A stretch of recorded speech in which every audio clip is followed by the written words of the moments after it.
안녕하세요. 일신사입니다. 저희 채널에는 신박한 사연들이 많이 있으니 많은 분들의 구독 부탁드립니다. 이번 사연은 집을 해가는 쓰니님에게 남친 집에서 무리한 예단을 요구해서 쓰니님이 즉시 엎어버리고 파혼을 했다는 사연인데요. 함께 보시겠습니다.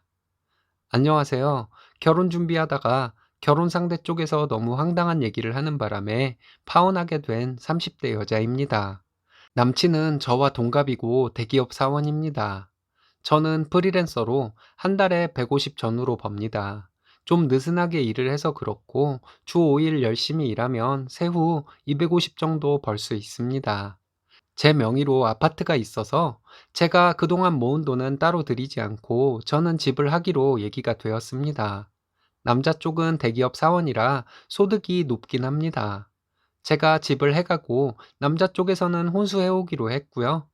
좀 자세히 말씀드리자면 제가 해간다는 아파트는 부모님이 거의 해주신 것입니다. 저도 모은 돈을 보탰지만 솔직히 큰 돈을 보탠 것은 아니었습니다. 부모님이 해주신 집이라고 봐도 되는 것이죠.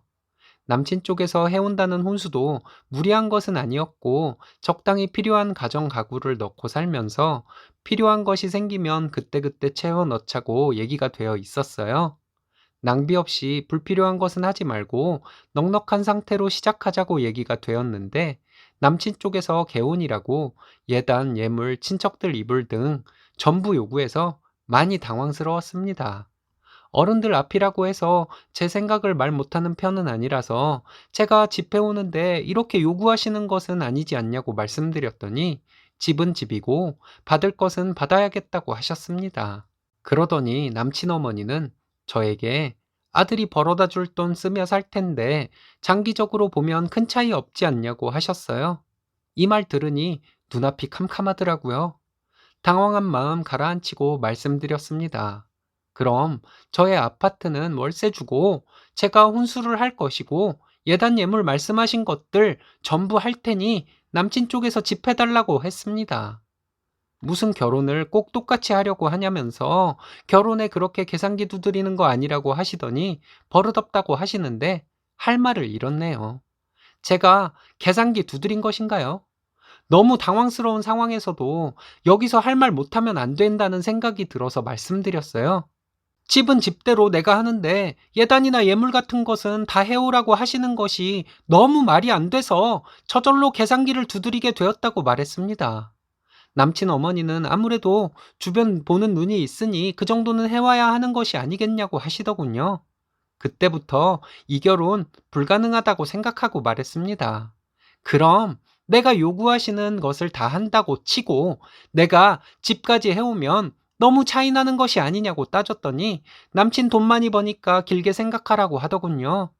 어머니야말로 길게 보셔야 한다고 했습니다. 남친이 대기업을 다니고 있긴 하지만 결혼해서 대출받아 집장만 해서 아이 낳고 쓸 거 쓰면서 살면 대출 다 갚는데 몇 년 걸릴지 누구도 장담 못한다고 말했어요. 다 갚을 수 있을지도 미지수이고 그게 아니면 긴 세월 궁색하게 살면서 대출 갚아야 겨우 갚을 수 있을 것이라고 말했습니다. 그런데 내가 집을 해오면 골치 아플 일도 없고 편안하게 둘이 돈 벌면서 아이도 낳고 살 수 있는데 나에게 요구하는 것들이 너무 터무니없으니 드리는 말씀이라고 했습니다. 차라리 남친과 공평하게 돈 내놓고 결혼하겠다고 말도 안 되는 요구를 하시니 앞으로 철저하게 계산기 두드리겠다고 내가 집해오는 것을 당연시 여기고 고마워도 안 하는데 그럼 우리 부모님이 남친 예쁘다고 척하고 집을 주시길 바라는 것이냐고 말이 되는 것을 바라시라고 했습니다. 남친이 옆에서 듣고 있다가 저에게 이렇게 계산적인 면이 있는지 몰랐다며 실망했다고 하더군요. 앞으로 벌 돈의 차이를 말하길래 내 이름으로 돼 있는 아파트값 모르는 것은 내가 버는 돈 아니냐고 다른 여자랑 결혼해서 그 회사 열심히 다니며 평범하게 살면서 내 아파트만한 집 평생 살 수 있나 해보고 그런 소리 하라고 했습니다. 남친 어머니에게 큰 소리로 저 이 결혼 안 한다고 했습니다.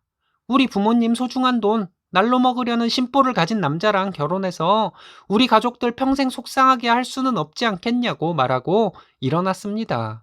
남친이 뛰어나와 붙잡는 것을 쳐내버리고 우린 끝이라고 말하고 집으로 와버렸어요. 그날 문자 전화 엄청 왔는데 더 이상 얘기해봤자 서로 감정만 상할 테니 여기서 끝내는 것이 좋을 것이라고 문자 보냈습니다. 며칠 동안 계속 전화와 문자로 미안하다고 만나서 얘기하자고 해서 저도 미련이 남았는지 점심시간에 남친을 만났습니다. 바보같이 남친에게 기회를 한 번 더 준 것이었죠. 그 며칠간 생각이 많이 정리가 된 상태였습니다. 아무리 좋은 쪽으로 남친이 얘기를 한다고 해도 다시 결혼을 준비한다는 생각은 전혀 없었어요. 그래도 내가 생각하지 못한 것이 있지는 않을까 하는 마음에 남친을 만났습니다. 남친을 만나서 얘기해보니 달라진 것은 없었어요. 같은 얘기 반복하게 되더라고요. 그리고 저를 진짜로 열받게 만든 남친의 말은 그래도 그렇지 어른에게 그렇게 눈을 똑바로 뜨고 말을 할 수 있는 것이냐는 말이었습니다. 웃음만 나오더라고요. 마음의 정리가 된 상태라 그런지 차분하게 얘기할 수 있었던 것 같아요. 내가 사랑하는 사람 힘들게 시작하는 것을 안 보려고 내가 집해 가려고 한 것이고, 우리 부모님도 같은 생각이셨다. 근데 예단 같은 것들 다 해오라는 것도 어이가 없고, 집을 해오는 것에 대해서는 고마운 마음은커녕 당연시 여기는 것 같다. 그게 어떻게 당연한 것인지 모르겠다. 너는 너 자신을 잘 모르는 것 같다. 자기 자신이 소중해서 다른 사람의 호의까지 당연시 여기는 것은 덜 된 인간인 것이고 거지근성이다. 내가 자선 사업을 하려고 결혼하는 것도 아니고 이런 큰 호의를 자기 잘난 맛에 당연시 여기는 아들보다 한술 더 뜨는 너희 부모님을 보면서 결혼 후 내 미래가 참 암담해 보였다. 처가 돈을 자기 돈이라고 생각하는 사람에게 돈 바치며 결혼할 여자 한번 찾아봐라. 나는 아니다.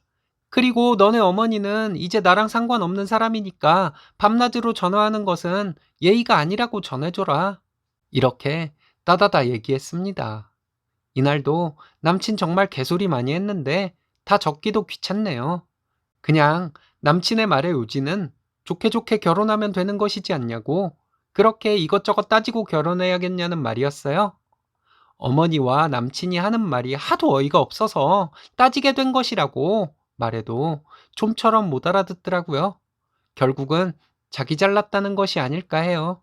자긴 잘나서 처가에서 집해와도 그래? 하면서 당당히 받으면 된다는 생각.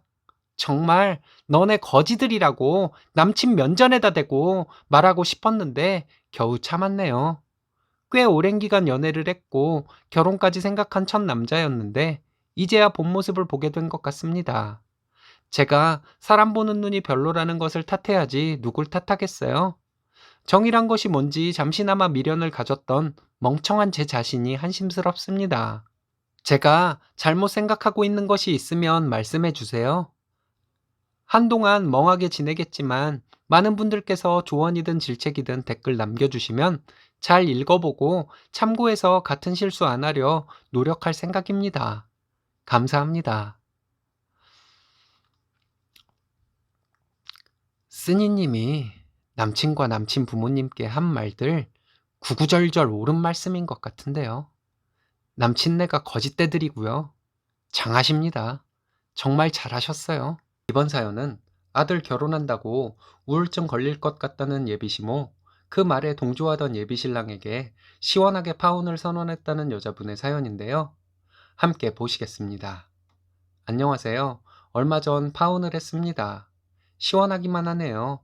남친과 헤어지고 나서 상처도 남고 아쉽기도 해야 하는데 그런 것이 전혀 없어서 이상할 정도예요. 만나고 통화하고 했던 것을 못하니 허전함 같은 것이 있기는 합니다.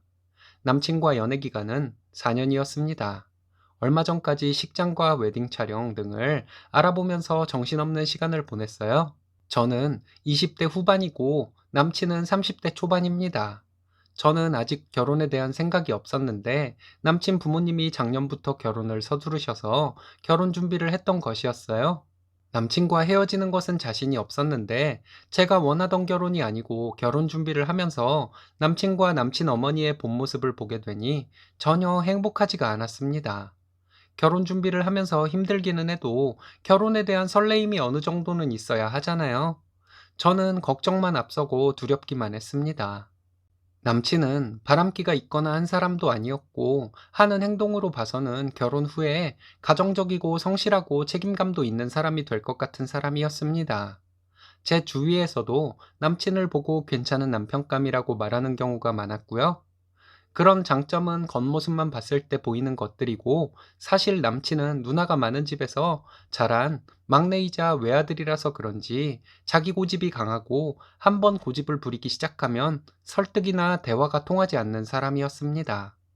융통성이 부족해서 저에게는 좀 부담스러운 성격이었어요. 4년간 만나면서 그래도 장점도 많은 사람이라서 많이 싸우기도 했지만 잘 만나왔다고 생각했습니다. 결혼을 앞두고 싱숭생숭한 마음도 들고 서로 다독이면서 지내고 그래야 하는데, 뭔가 계획에 차질이 생기면 저를 다그치는 식으로 대하니 너무 우울한 마음이 저도 모르게 들더군요. 이런 사람과 평생 함께 할 수 있을지 걱정이 되기도 했어요. 세세하게 다 말하기에는 글이 너무 길어질 것 같아요. 암튼 엄마에게 고민된다고 말했더니 남자는 그저 가정적이고 내 식구 잘 챙기고 한결같으면 된다고 하셨습니다. 남친이 허투루 돈 쓰는 사람도 아니고 술이나 도박에 미쳐 있는 사람도 아니니 나쁘게 생각할 것 없다고 하시면서 네 마음에 쏙 드는 남자 세상에 없다고 하셨어요. 그래도 정 싫으면 제 결정을 지지해 주겠다고 하셨습니다. 남친이 경제관념도 투철하고 외모도 좋고 하지만 너무 고집이 세고 화가 나면 거친 말을 해버리니 힘들었어요. 결혼 전에 다들 여러 가지 고민을 한다고 하니 저도 남친의 장점을 더 크게 생각하려고 노력하며 결혼 준비를 했습니다. 직장도 괜찮고 예의도 바르고 하지만 가끔 남친과 대화를 하다 보면 벽에 대고 얘기하는 느낌? 이럴 수도 있고 저럴 수도 있는 것에 남친은 그래서는 안 된다고 말하는 경우가 많았습니다. 이런 것만으로도 그만뒀어야 했나 봐요. 그러다가 얼마 전 주말 저녁에 남친 어머니가 운영하시는 식당에서 식사를 하게 되었고, 셋이서 대화를 하다가 어머님이 말씀하시는 것을 듣고 깜짝 놀랐습니다. 갑자기 대화 도중에 남친 어머님은 아들이 결혼하겠다는 얘기를 처음에 듣고 서운한 마음이 들었다. 우울한 마음에 울기도 몇 번 했다. 지금도 우울증이 아닌가 싶다. 이런 말씀을 하시더라고요. 너무 놀라서 아무런 대꾸도 하지 못했습니다. 남친도 어머님 말씀이 당연하다는 듯이 별 대꾸 없더라고요. 자꾸 우울하다 우울하다 반복을 하시길래 저희가 더 행복해지려고 결혼하는 것이니 좋게 생각해 달라고 어머님께 말씀드렸습니다. 며칠간 어머님의 말씀이 계속 떠오르더라고요. 남친 부모님이 결혼을 서두르셔서 결혼하기로 한 것인데 갑자기 이 반전은 뭐지? 하는 생각도 들었습니다. 신혼여행지 알아보면서도 떠오르고 회사에서 점심을 먹을 때도 떠올라서 이게 뭔가 했습니다. 며칠 뒤에 남자친구는 조만간 어머님과 단둘이 여행을 다녀온다고 하더군요. 남친 누나가 예전에 한번 이런 말을 한 적이 있었습니다. 예전부터 아들만 좋아하셔서 뭐라고 한 적도 있고 사춘기 때 엄마에게 성질을 부린 적도 있었다고 하는데 달라진 것은 없다고 합니다. 머릿속으로는 결혼을 진행하는 것을 전부 멈추고 정리를 해야 한다는 것을 알지만 부모님과 지인들에게 파혼했다고 말할 용기가 부족해서 망설이고 있었던 것 같아요. 내 생각을 남친에게 솔직하게 말해보고 나서 결정하는 것이 나중에 조금이라도 후회가 덜 될 것 같았어요. 항상 금요일에는 퇴근하고 꼭 만나는데 그때 만나서 남친과 얘기했습니다. 식사를 하고 커피숍에 갔을 때 솔직하게 마음속에 있던 것들을 얘기했어요. 어머니가 아들 결혼한다는 말에 우셨다. 우울증이 걸릴 것 같다는 말씀을 하신 것이 계속 마음에 걸린다. 이렇게 말했습니다. 아들 바보이신 것은 알지만 나에게 대놓고 말씀하시는 것을 보니 이제는 좋게 안 보이고 아들을 아들 이상으로 생각하시는 것 같아서 어머니를 시어머니로 모실 자신이 없다고, 이 결혼 자신 없다고 말했습니다. 그리고 좀 더 생각할 시간을 갖자고요. 남자친구는 어이없어 하면서 자기 엄마가 자기를 너무 좋아해서 그렇다며 가볍게 얘기하는데, 나는 진지하게 얘기하는 것이라고 장난식으로 받아들이지 말아달라고 했습니다. 우리 결혼에도 신혼의 알콩달콩함은 물 건너간 것 같고, 아들 결혼하는 것이 아쉬워서 나를 질투하시고 이것저것 나에게 트집 잡으실 것이 눈에 보인다고. 그렇게 되면 우리 사이 어차피 깨질 것이고, 깨져도 정말 안 좋게 깨질 것이 눈에 보인다고 했습니다. 나중에 가서 힘들고 복잡하게 이혼을 하는 것보다는 지금 그만두는 것이 나을 것 같다고 말했어요. 제 말에 남친은 제가 너무 확대 해석하는 것이라고 말하는데, 오히려 제가 어이가 없어야 하는 것 아닐까요? 어머니 우신 것을 가지고 뭘 그러냐고 남친이 말하는데, 정상적인 어머니라면 아들이 커서 드디어 한 가정을 이루는 것이 대견한 마음에 우셨을 것이라고. 그런데 어머니는 서운해서 우셨다고 하시는데, 아들을 나에게 뺏겼다고 생각하시는 것은 확실하다고 말했습니다. 그리고 어머니도 그런 마음이 바뀌지 않을 것이고, 그것을 심각하게 여기지 못하는 남친도 바뀌지 않을 것이니, 우리는 결혼 생활이 불행하기만 하다가 끝내는 이혼하게 될 것 같다고 말했습니다. 이혼보다는 파혼이 낫지 않냐고, 더 이상 안 될 것 같다고, 좀 시간을 가져보자고 한 것은 잘못 말한 것 같다고, 우리는 여기서 그냥 헤어지는 것이 맞다고 말했습니다. 다음 날 아침부터 계속 카톡과 전화가 오는데 안 받았습니다. 저녁에 통화를 했는데, 자기가 잘하겠다, 어머니가 그렇게 하시는 것은 자기가 생각해도 심각한 문제인 것 같다, 이런 식으로 얘기했다면 저도 다시 생각해 봤을 것 같아요. 바보 같은 생각이죠. 남친이 그렇게 말을 했다 해도 겉으로만 하는 소리였을 거예요. 그런데 천만 다행이라고 해야 할까요? 남친은 또 자기 주장을 하면서 저를 설득하려고 하더군요. 자기 마음을 솔직하게 표현하는 남친에게 고맙다는 생각이 들 정도였습니다. 덕분에 제가 흔들리지 않았으니까요. 더 이상 할 말 없다고, 우리는 안 되는 것 같으니 더 이상 연락하지 말라고 말하고 전화를 끊었습니다. 또 연락이 오면 어쩌나 했는데 연락 없이 지낸 지 일주일 정도 되었네요. 남친과 전화하던 시간, 만나던 요일에는 허전하기는 하지만 할 말 솔직하게 하고 타협점을 찾지 못해 파혼을 하게 된 것이라서 아쉬울 것도 없고 시원하기도 합니다. 남친과 남친 어머니의 마인드는 제가 바꿀 수 없는 것이라는 제 생각이 잘못된 것은 아니겠죠? 회사와 집을 왔다 갔다 하는 것이 전부인데 또 인연을 만날 수 있을지 모르겠네요. 정신없이 쓴 글이라 두서가 없을 거예요. 읽어주셔서 감사합니다. 잘하셨습니다. 허전함은 곧 사라질 것이고, 쓰니님은 생각이 바른 분이시니 남친으로 인해 다가오지 못하던 좋은 인연이 다가오게 될 거예요. 제가 장담할 수 있습니다. 이번 사연은 예비 신부의 말도 안 되는 주장을 안 받아들였다고 부모를 들먹거리며 쌍욕을 하던 예비 신부의 부모에게 온갖 쌍욕으로 대응하고 시원하게 파혼을 했다는 남자분의 사연인데요. 함께 보시겠습니다. 안녕하세요. 제 소개를 하면 저는 30대 초반 대기업에 다니고 있는 남자입니다. 남자가 칭얼대는 것 같아서 좀 그렇지만 여기에라도 하소연하지 않으면 답답해 미칠 것 같아요. 2년 정도 결혼을 전제로 사귄 여자친구와 얼마 전 파혼하기로 결정했습니다. 예비 신부는 저보다 2살 어리고 친구의 소개로 만났습니다.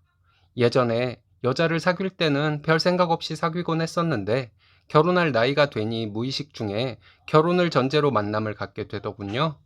여자친구도 저와 결혼을 원했고 이 여자와 헤어지고 나면 다른 여자를 만나서 또 연애 기간을 갖고 하는 것이 마음속에 부담으로 작용했던 것 같습니다. 저희는 올해 결혼하기로 했고 반반 결혼을 약속했습니다. 반반 결혼에 대한 얘기는 제가 먼저 꺼낸 것이 아니고 예비 신부 쪽에서 먼저 꺼냈어요. 여자친구는 반반 결혼을 얘기하면서 효도는 셀프로 하고 결혼 후에 생활비는 각출하고 나면 서로의 돈에 대해 관심을 갖지 않는 것으로 명절 때는 양가에 번갈아 갈 것을 조건으로 달았습니다. 저는 꼭 그렇게 해야 하는지 의문이었지만 여자친구의 말대로 사는 것도 나쁘지 않을 것 같아서 그렇게 하기로 했습니다. 양가에 인사를 드렸는데 예비 신부의 집에 갔을 때 부모님께서는 도움 줄 형편이 안 되니 너희들끼리 알아서 하라고 말씀하셨습니다. 여자친구가 모은 돈이 제가 모은 돈에 비하면 적긴 하지만 여자친구가 모은 돈만큼 제 돈을 보태고 전세자금 대출을 받으면 된다고 생각했어요. 대출금은 각출해서 갚아나가면 된다고 생각했습니다. 맞벌이를 하면 서울의 아파트까지는 오래 걸리겠지만 방 3개 딸린 빌라 한 세대는 오래 걸리지 않고 장만할 수 있을 것이라고 생각했거든요.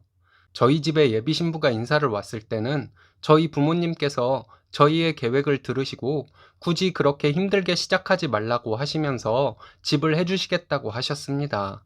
저는 단순한 생각으로 부모님의 말씀에 반대했습니다. 저희는 저희의 계획대로 할 것이라고 말씀드렸습니다. 그 이유는 부모님에게 집을 받으면 반반 결혼의 조건까지 세세하게 내걸었던 여자친구가 아무래도 멋쩍을 수도 있고 싫어할 것 같아서였습니다. 그런데 의외로 예비 신부는 저희 부모님이 해주시는 집을 받자고 하더라고요. 저는 싫다고 말했는데 예비 신부는 저 몰래 저희 부모님께 전화를 했다는 것을 알게 되었습니다. 예비 신부는 전화로 부모님께서 집을 해주신다 해도 명절 때 양가에 번갈아 가며 가는 것은 바꾸지 않을 것인데 괜찮으시겠냐고 물었다고 합니다. 저희 부모님께서는 상관없다고 말씀하셨대요. 이 얘기는 부모님께서 저에게 해주셔서 알게 되었습니다. 저는 부모님께 어린아이가 칭얼거리듯이 화를 내면서 이런 결혼 안 할 것이라고 말했는데 부모님은 요즘 여자애들은 시부모가 집을 해줬다고 유세 부릴까봐 걱정을 할 수도 있다고, 그래서 한 얘기일 테니 너무 신경 쓰지 말라고 오히려 저를 이해시키려 하셨습니다. 저는 마음에 안 들었지만 부모님의 생각이 그렇다고 하시니 받아들이고 결혼 준비를 진행해 나갔습니다. 예비 신부는 신혼여행에 대한 얘기를 하는 중에 자기는 우리 힘으로 집을 마련하기 위해 본인이 지출하려던 돈은 자기 부모님께 드리고 결혼하겠다고 하더군요. 우리가 결혼을 하고 나면 우리 둘의 가정에 신경을 써야 할 것 같아서 자기 부모님에 대해 신경을 못 써드릴 것 같아 결혼 전에 마지막으로 효도하는 셈 치고 그렇게 하고 싶다는 것이었습니다. 사실 이 얘기를 들을 때 화가 나거나 하지는 않았습니다. 오히려 반가웠어요.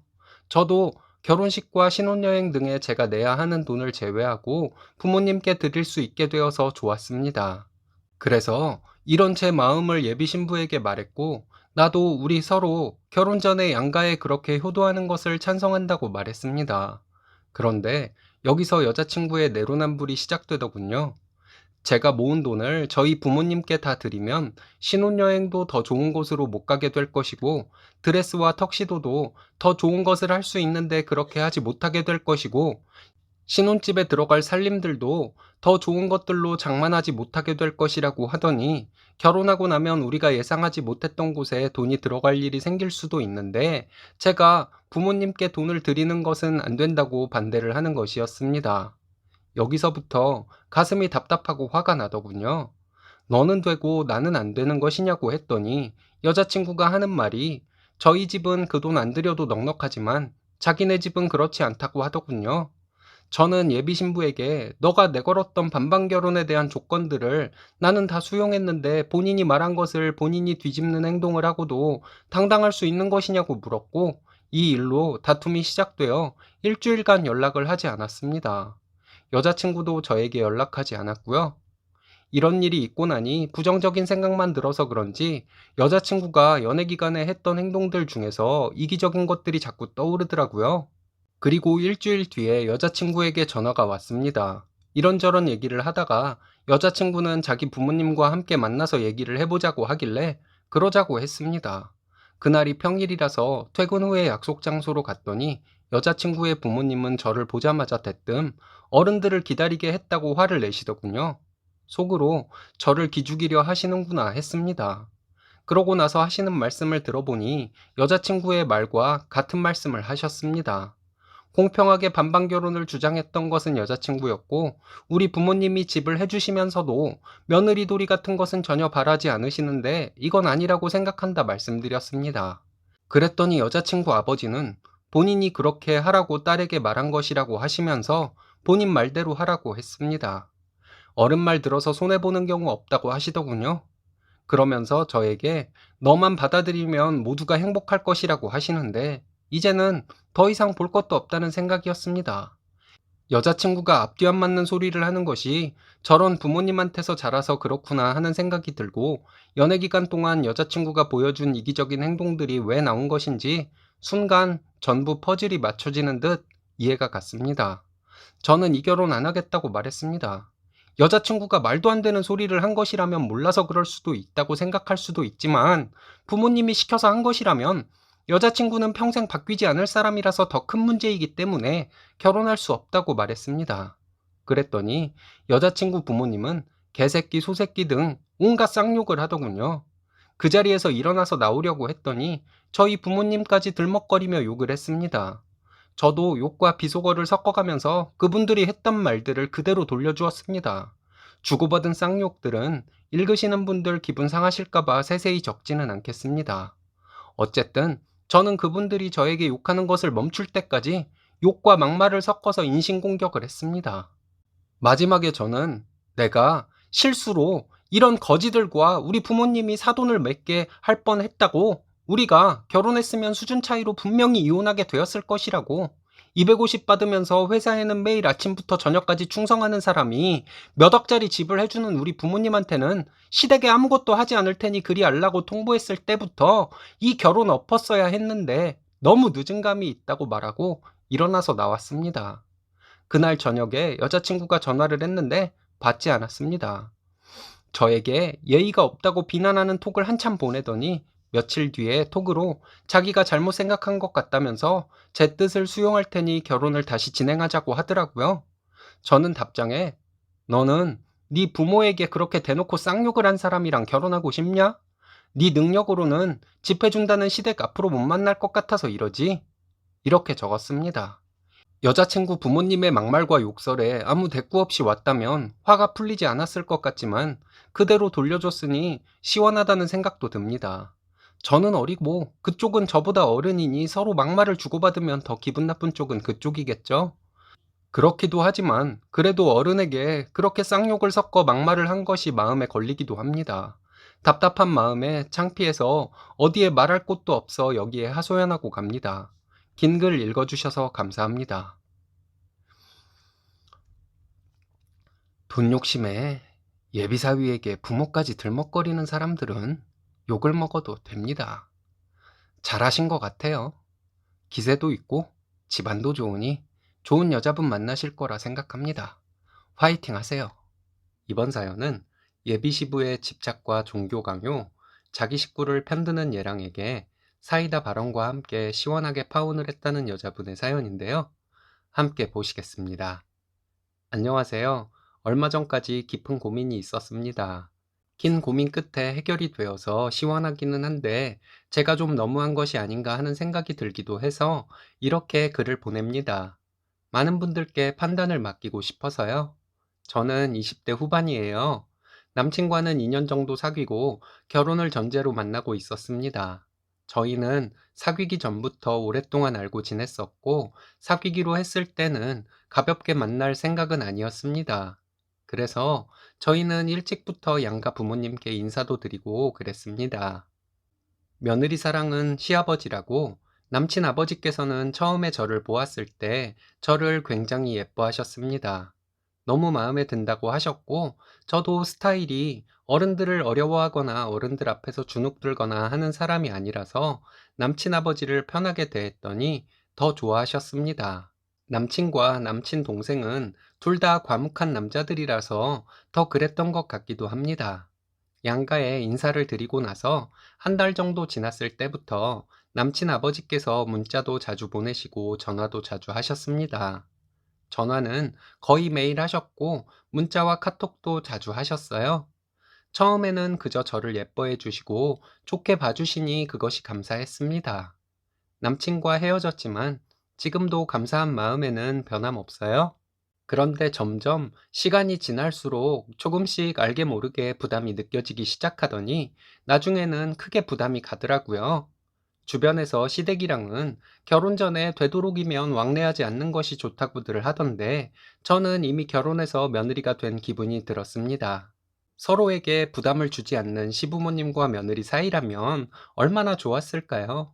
남친과는 어차피 결혼을 전제로 만나는 사이였으니 저를 며느리처럼 대하셔도 저는 상관없다는 생각이었습니다. 남친 집에 가서 점심을 먹으면 매번 저녁까지 먹고 나오게 되었습니다. 저랑 많은 시간을 보내고 싶어 하셨어요. 점심시간과 저녁시간 사이에 그 긴 시간 동안 아무리 제가 편하게 있는다고 생각하고 남친 집에 있어도 어른들 앞에서 완전 편하게 있을 수는 없잖아요. 편한 자세로 있는다고 해도 앉아 있어야 하는 것이고 화장실을 다녀오는 것도 신경이 쓰였고요. 그리고 남친 아버지께서는 매일 전화를 하셨는데 우리를 모시고 살 것이냐, 요리는 잘하느냐, 지금 다니고 있는 직장은 어떤 곳이냐, 이런 것들을 자세히 물으셨습니다. 그리고 제가 뭔가 대답을 하면 그것은 이렇게 해야 한다, 저것은 저렇게 해야 한다 하는 식으로 삶에 대해 가르쳐 주고 싶어 하셨어요. 밤에 친구들을 만나고 있으면 왜 아직도 집에 안 가고 있는지, 친구는 어떤 친구인지 많이 궁금해 하셔서 질문에 대답해 드리느라고 통화가 길어지곤 했습니다. 친구들이던 지인들이던 자리를 비우고 통화를 길게 하고 자리로 돌아오는 것은 예의가 아니잖아요. 남친 부모님이 저희 사회생활에 방해가 되는 것처럼 느껴졌습니다. 저는 나중에 남친과 결혼을 해서 나중에 남친 부모님이 연세가 많이 드시고 하면 자연스럽게 모시고 사는 것으로 생각하고 있었습니다. 그런데 저를 본지 얼마 안 돼서부터 저에게 같이 살고 싶으시다고 자꾸 말씀을 하시니까 부담도 되고 의심도 가더라고요. 의심이라는 것은 남친 부모님이 저를 통해서 편하게 사시려는 마음이 있으신 것은 아닌가 하는 생각이 들었다는 얘기입니다. 무뚝뚝한 아들 둘만 키우시던 분들이 원하시는 항상 명랑하고 상냥한 딸 같은 며느리, 직장도 다니고 집안일도 철저하게 하는 며느리, 친정은 등한시하고 시댁에 충성하는 며느리를 원하시는 것 같은 느낌이었습니다. 만약 이런 저의 고민을 남친이 이해하고 행동해 주었다면 남친과 헤어지는 일은 없었을 것 같아요. 남친을 사랑했고 남친과 헤어지면 남친만한 남자 다시는 못 만날 것이라는 생각이었어요. 하지만 남친은 저희 고민을 전혀 이해하지 못했습니다. 남친 아버지가 저에게 전화로 말씀하신 내용에 대해 부담스럽다고 하면 남친은 그 부담스럽다는 말에 서운해 했습니다. 벌써부터 나에게 모시고 살 것이냐고 묻는 것은 좀 아니라고 생각한다 말했더니 부모님이 원하시면 자기가 장남인데 모시고 살 수 있는 것이라고 말하더군요. 우리는 신혼도 없는 것은 물론이고, 그럼 집안일은 내가 다 해야 할 것 같은데, 나도 집안일을 많이 해본 적이 없어서 두렵다고 말했더니, 남친은 차차 배워나가면 되는 것이라고 하더군요. 솔직히 저는 자기 어머니가 전업주부로 계시니 집안일은 너가 신경 쓸 일이 아닐 것이다. 또는 집안일은 나와 함께 하면 될 것이다. 이런 대답을 기대했거든요. 남친과 이런 대화를 나누다 보면 저는 저대로 더 부담스럽고 남친은 남친대로 더 서운하게 느끼고 해서 심하게 싸우게 된 적도 몇 번 있었습니다. 결국은 제가 결혼 전까지는 가급적으로 자주 찾아뵙지 않겠다고 남친에게 말했습니다. 남친은 그렇게 되면 자기 부모님이 많이 서운해 하실 것 같은데 꼭 그렇게 해야겠냐고 하면서 제 말을 전혀 이해하려 들지 않더라고요. 저는 부모님이 싫다는 것이 아니라고, 사실 우리가 결혼 날짜를 이제 잡으려고 하는데 계속 이렇게 매일 전화를 하고 자주 찾아뵈야 하고 그러는 것이 부담스럽다고 했습니다. 제 말을 듣고 남친은 다른 것은 전부 무시하고 자기 부모님을 싫어한다는 것을 기분 나빠하는 것 같았어요. 그렇게 이분법적으로만 생각하지 말라고 해도 일단 감정이 상하니까 말을 거칠게 하고 저도 감정이 상하는 일이 반복되었습니다. 그리고 저를 결정적으로 힘들게 만든 것은 종교적인 문제였습니다. 남친 아버지가 종교를 물어보셔서 저희 어머니가 가끔 절에 다니신다고 대답해 드렸어요. 저에게 시집을 오면 시댁의 종교를 따르는 것이 어떻겠냐고 하시고 언젠가부터 저에게 시부모님 종교 교리에 대한 장문의 톡을 매일 보내셨습니다. 읽어도 이해도 안 가고 읽을 시간도 없었어요. 그런데 저를 보면 시아버지는 장문의 톡을 읽은 감상을 물어보시곤 했습니다. 더 이상은 안 되겠다는 생각이 들었어요. 지난주에 남친과 얘기하다 또 싸우게 되었습니다. 매번 같은 것으로 싸우게 되니 우리는 아닌 것 같다는 말이 저절로 나왔어요. 남친은 저에게 도대체 이해가 가지 않는다고 하면서 화만 내길래 결국은 너도 안 하는 효도를 나에게 시키려는 것이다. 나는 싫다. 이렇게 딱 잘라 말했습니다. 그게 뭘 그렇게까지 확대 해석할 일이냐고 하길래 그럼 우리 엄마가 매일 너한테 전화해서 전등은 갈 줄 아냐? 세면대 막히면 뚫을 줄은 아냐? 집은 해올 것이냐? 언제부터 500 이상 벌어올 수 있냐? 이런 거 계속 물어보면 좋냐고 물어봤더니 이거랑 그거랑은 다른 것이라고 우기더라고요. 뭐가 다르냐고. 직장 다니는데 여자라서 요리는 잘하냐고 물어보시고 여자라서 시댁에 잘해야 한다고 하는 것이랑 남자니까 이런 것들 할 줄 아냐고 묻는 것이랑은 다를 것이 하나도 없다고 했습니다. 이런 부모님의 이상한 행동을 커버해 줄 생각은 안 하고 함께 나에게 강요를 하고 있으니 난 더 이상 못하겠다고 각자 갈 길 가자고 했습니다. 다음날 아침부터 남친이 전화가 오는데 안 받았습니다. 점심시간에는 남친 아버지께서 전화를 해서 저에게 다짜고짜 종교에 대한 말씀을 하시더라고요. 확실하게 정떼고 싶어서 남친 아버지께 저 그 종교는 싫다고 했습니다. 종교에 대해 전혀 마음 없다고 했더니 그럼 우리 집 며느리가 되기 힘들 텐데 이러시길래 그럼 며느리 안 하면 된다고 말씀드렸어요. 그동안 매일 전화하시고 장문에 카톡 보내시는 것도 부담스러웠다고 말씀드리고 이제 저희 헤어지려고 하니 더 이상 저에게 연락하지 마시라고 말씀드렸습니다. 남친 아버지는 계속 후회할 텐데 이러시길래 더 이상 통화할 수 없다 말씀드리고 전화를 끊었습니다. 남친이 계속 전화를 해도 제가 받지 않으니 톡으로 앞으로 부담스럽지 않게 하겠다고 하지만 남친의 본심을 알게 되니 전혀 마음이 돌아서지를 않더라고요. 지금 거의 일주일째 하루에 몇 번씩 톡이 오고 있습니다. 그냥 이대로 끝내고만 싶어요. 남친 아버지에게 제가 대놓고 할 말 다 해서 시원하기는 한데 그냥 그런 말은 하지 말고 남친하고만 얘기해서 정리할 걸 하는 생각도 드네요. 헤어지겠다 마음먹고 나니 부담스러운 것이 사라져서 좋긴 한데 그래도 오랜 세월을 함께한 남친이라 미안하기도 하고 많이 복잡합니다. 그래도 제가 약해지면 안 되겠죠? 들어주셔서 감사합니다. 약해지지 말라고 쓴소리 부탁드립니다. 예, 결단 잘 내리셨습니다. 남친 때문에 다가오지 못하던 좋은 인연이 이제 마음 놓고 다가올 수 있겠네요. 이번 사연은 짠돌이 예랑이 예물로 스니님을 시험하길래 사이다를 날리고 파혼을 선언했다는 사연인데요. 함께 보시겠습니다. 안녕하세요. 20대 후반 예신입니다. 예랑과 예물 보러 갔다가 너무 황당하고 치욕스러워서 결혼은 없던 것으로 하려 합니다. 인생 선배님들은 어떻게 생각하시는지 궁금해서 글을 써봐요. 읽어보시고 조언 부탁드립니다. 얘랑은 30대 초반이고 1인 사업자로 작은 사업을 하고 있는 사람입니다. 연애 3년간 선물이라고는 첫 생일에 옷 한 벌, 두 번째 생일에 지갑 하나, 이렇게 딱 2번 받아봤습니다. 저는 얘랑에게 생일 때에는 물론 자잘한 것들 많이 선물했고요. 얘랑은 소소한 선물 센스는 찾아볼 수 없는 남자입니다. 짠돌이처럼 보이기는 했지만 부지런하고 성실하게 일하는 모습이 믿음이 가서 결혼하기로 했어요. 식장은 저희가 사는 지역에서 가장 싼 곳으로 정했습니다. 저는 성대한 결혼식이 로망이었지만 얘랑과 함께 예식장을 알아보다가 1시간도 안 되는 결혼식에 1,000만 원을 쓰는 것이 저도 아깝다는 생각이 들어서 얘랑과 상의 끝에 싼 곳에서 하기로 했습니다. 코로나가 어떻게 될지 몰라서 신행도 자동차 렌트해서 며칠 동안 국내를 돌기로 했고요. 신행은 저도 얘랑도 여행에 별 관심이 없어서 큰 불만은 없었습니다. 식장과 신행을 이렇게 하는 대신에 얘랑이 예물은 좋은 것을 하자며 500만 원가량 생각하라고 전부터 얘기했습니다. 만나면 반지 잘 알아보고 있냐고 묻곤 했어요. 그리고 지난 주말에 예물 보러 저희가 사는 지역에서 1시간 넘게 걸리는 곳으로 갔어요. 제가 생각한 반지는 명품 브랜드였는데 가격을 알아보니 200 정도 되었습니다. 귀걸이, 목걸이, 팔찌 등은 귀금속 상가에서 할 것이라고 생각했고 나머지는 쓸데없는 것이라 생각하고 생략할 마음이었어요.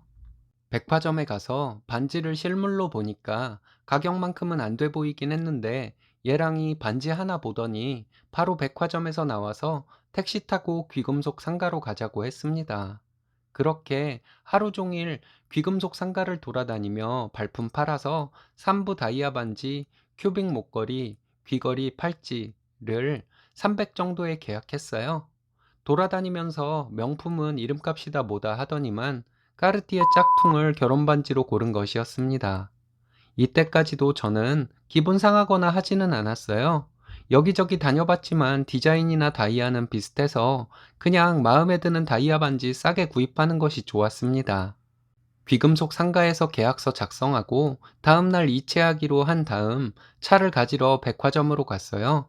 주차 시간이 너무 길어서 주차비 많이 나왔겠다며 뭐라도 사야 하는 것 아니냐고 지나가는 말로 얘기했는데 갑자기 얘랑이 가방을 하나 사라고 했어요. 저는 그냥 한 말인데 깜짝 놀라서 왜? 오빠 미쳤어? 막 이러면서 진심이냐고 여러 번 물어봤습니다. 진짜라고 하길래 짠돌이인 얘랑이 결혼 날짜도 잡고 해서 내 사람이다 생각하니 좀 쓰는 건가 하는 생각도 들었습니다. 어쨌든 신이 나서 명품 매장으로 갔어요. 한편으로는 오빠 오늘 돈 많이 썼잖아. 괜찮은데? 하고 싶은 마음이 들기도 했지만 처음 있는 일이라 신이 났습니다. 양심상 샤넬 매장은 안 가고 다른 명품 매장을 돌아다녔어요. 2, 300짜리는 생각도 안 했고 100 안쪽으로 클러치나 생각하고 둘러보며 얘랑도 어울린다 안 어울린다 봐주다가 진짜 마음에 드는 것을 골랐는데 그 순간 얘랑이 갑자기 오늘은 그냥 집에 가자 하더라고요. 장난치나 하는 생각이었는데 얘랑이 계산해 보니까 계산이 안 맞는다며 저를 에스컬레이터로 데려갔습니다. 장난인 줄 알았는데 지하 주차장에 들어서는 순간 말할 수 없을 만큼 수치스러웠어요. 솔직히 가방이나 클러치 같은 것은 생각하지도 않았고 저에게 중요한 것도 아니었는데 얘랑이 이랬다 저랬다 하는 것에 정말 화가 났습니다. 차에서 얘랑에게 왜 이랬다 저랬다 했냐고 조심스럽게 물어봤더니 처음에는 통장 잔고가 안 될 것 같다고 하더라고요. 그게 말이 되냐고 계속 물어봤더니 얘랑은 글쎄 제가 어떻게 나오는지가 궁금했다고 하더군요. 얘랑이 또 하는 말이 오늘은 예물 해줬으니까 됐다고 가방은 다음에 사달라고 할 줄 알았다는 거예요. 제가 그 돈 아껴서 잘 살자 하는 말을 기대했었다고 하면서요. 내가 사달라고 조른 것도 아니고 100만 원으로 나를 떠봤다는 사실 자체가 기분 나쁘잖아요. 예물 300에 가방까지 바란 제가 나쁜 년인가 하는 생각도 들고요. 오늘 예물 봤으니까 가방은 다음에 사주고 저녁이나 먹으러 가자. 내가 살게.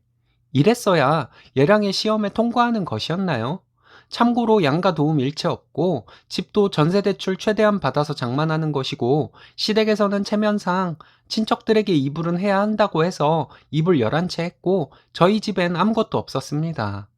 얘랑 반지 빼면 250도 안 되는 예물 받으면서 하는 이 결혼 꼭 해야 하는 것인지도 의문이 들더라고요. 친구들에게 창피하고 엄마한테 미안해서 말이에요. 그래서 제가 예물 가방 2, 300짜리 받는 사람도 많다. 그런 것은 바라지도 않았다. 내가 이렇게 행동했으니 시험도 했겠다. 결정도 오빠가 하면 되겠네. 사람 간 봐서 명품 밝히는 인간 만드니까 좋냐. 했더니 아무 말도 안 하더라고요. 화를 낼 사람이 누구인데 자기가 기분 상한 표정을 하고 있는지 정말. 그래서 저 결혼 엎을 생각으로 지금까지 쌓인 말들 다 해버렸습니다.